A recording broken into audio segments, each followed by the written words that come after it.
You know what?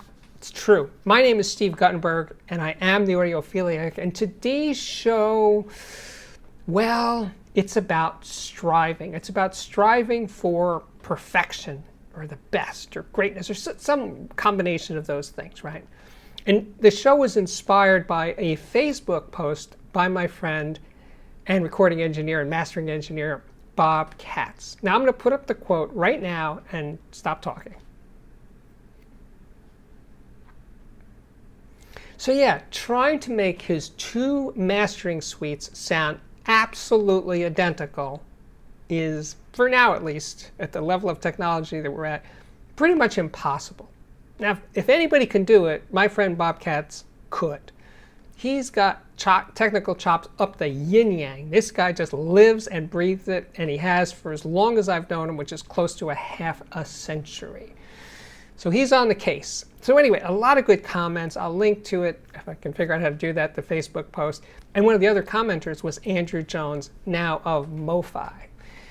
And he's designing speakers for MoFi, and they should be along shortly. But anyway, he put up a thing about, yeah, and you know what? It's hard to make two speakers that measure, a pair of speakers that measure absolutely identically.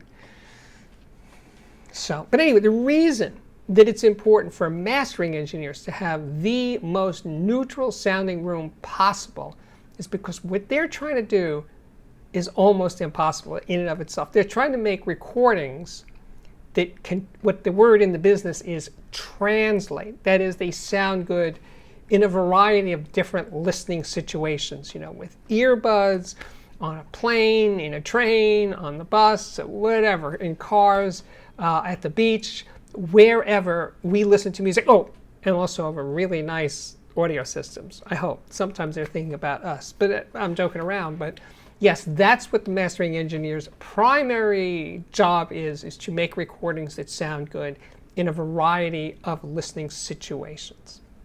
That's the way I see what they do.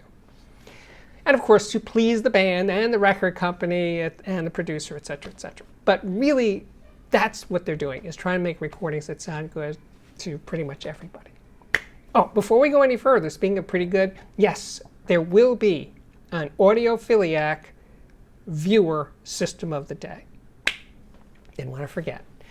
But anyway, now, oh, so many of the comments on my various posts over the last 5 years. Yes, the show is 5 years old. There are these people out there, YouTuber in YouTube land, who are always talking about room treatment.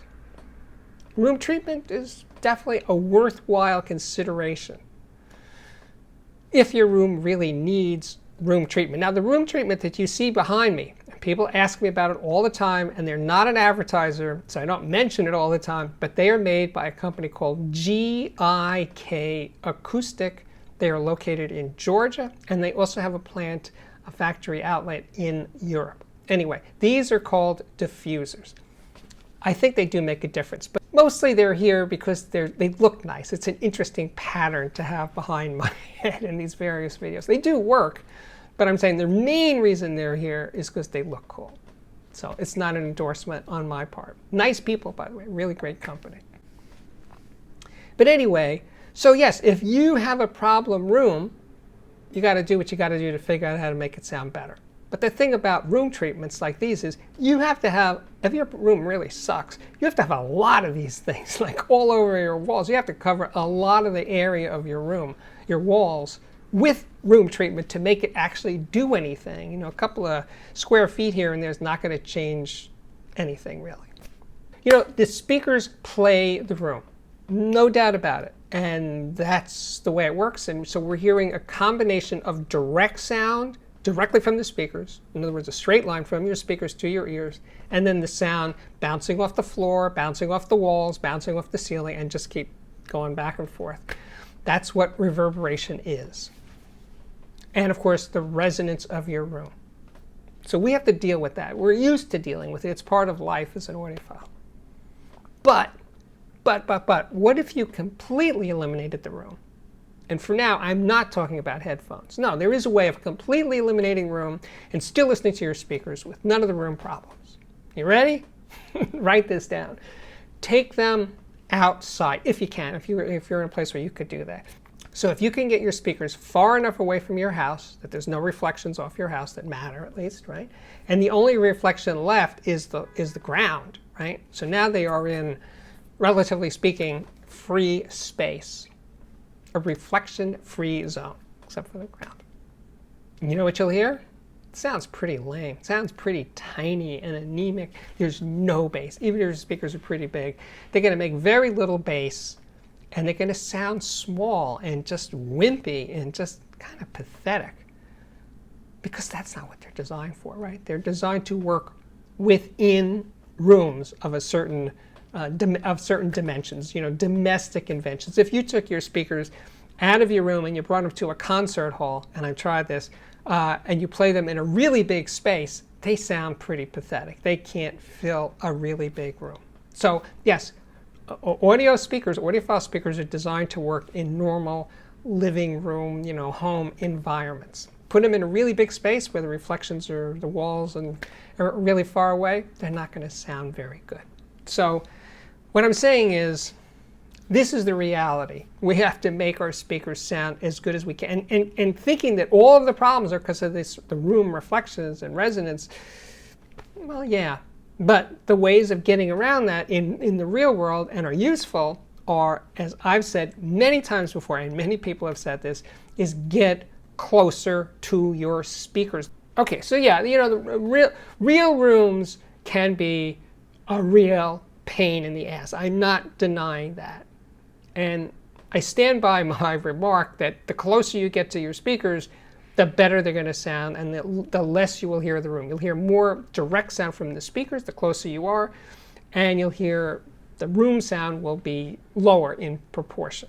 So it'll be less of a problem. That's the real world solution. And by the way, it's free. But if you insist on using a more technological approach, like using room correction, try it. A lot of people seem to really like it. There's DRAC. I never used it. That came after my time at CNET when I was reviewing receivers all the time that had, let's say, Audeze room correction and the Pioneer system and the Yamaha system, blah, blah, blah, blah, blah. And I felt that those room correction systems in those receivers were sort of half-assed. Sometimes they made it sound a little better. Sometimes they didn't make it, they just made it sound different. And a lot of times they made it sound worse, especially with subwoofers. They were pretty much freaking useless with a subwoofer. They usually turn the subwoofer up way too loud. It was just a disaster. I went through a lot with those systems back in the day, and I'm sure they've gotten better now. But I don't know. If Bob Katz can't just snap his fingers and make it sound perfect, what are us mere mortals going to do? We're just going to do our best. And various room treatments and rugs and all that other stuff, and getting closer, more stuff in the room. You notice when you move into a house or an apartment, the rooms are completely empty, how reverberant they are, right? And the more things you put in those rooms, the less reverberant they are. It's not complicated. So you want to damp them down as much as possible. Lots of exposed glass, not good. Whether it's windows or mirrors, definitely not a great idea. Tiled floors, bare floors, definitely not great. People say that rugs don't make that big of a difference, but here's the trick about rugs. Well, the thicker the better, but they may not be as effective as wall treatments per, let's say, square foot or square meter. But the chances are you'll have a lot more of your floor covered by a rug than you will your wall covered by room treatments of various sorts. And it certainly will be cheaper and probably look nicer to have a nice rug than spending a lot of money on room treatments, that is, wall room treatments. As they say, I'm just saying. So circling back to the question that Bob Katz raised in the beginning of this video about trying to make his two mastering suites sound exactly the same, to within 1/2, he EQ'd them to within 1/2 a dB, these two rooms, and did other things to make them sound as identical as they could, although they did not have the same speakers. Okay, so then what about all the other engineers, mastering engineers, who aren't Bobcats, who are working in studios with completely different acoustics? They may be treated, they may be equalized, but they do sound different. One mastering room compared to the next, and the gear that they're using to do the mastering sounds different. The mastering chain will sound different. And of course, their ears, yes, their ears are all different. And what they're striving for when making a master are different. Their goals can be slightly different. I mean, who was that famous band that sent out their tapes to 10 different mastering engineers and said, you know, do your best and we'll pick the one that we like the same. And guess what? They all sound different. So they're not making copies of the master tape.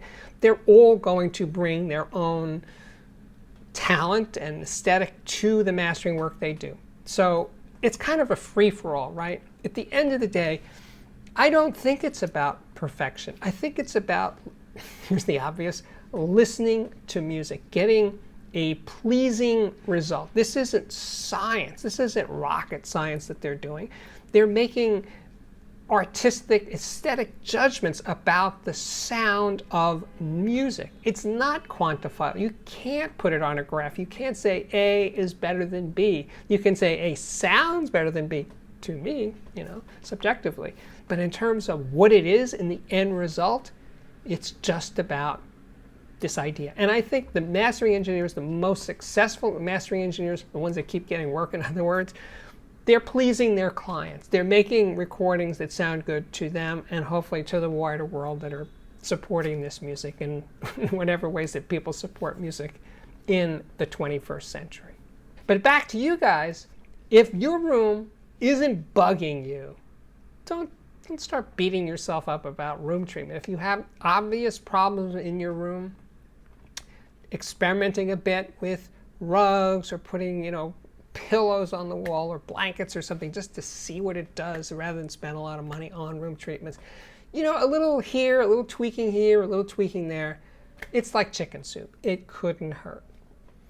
Easiest way, other than getting closer, is headphones. Yeah, headphones completely eliminate your room, but as referred to in many other videos I've made, many people don't enjoy listening to headphones nearly as much as they do for speakers. But if you really want to hear what's in a recording, it's probably the most straightforward path to find out what's in a recording.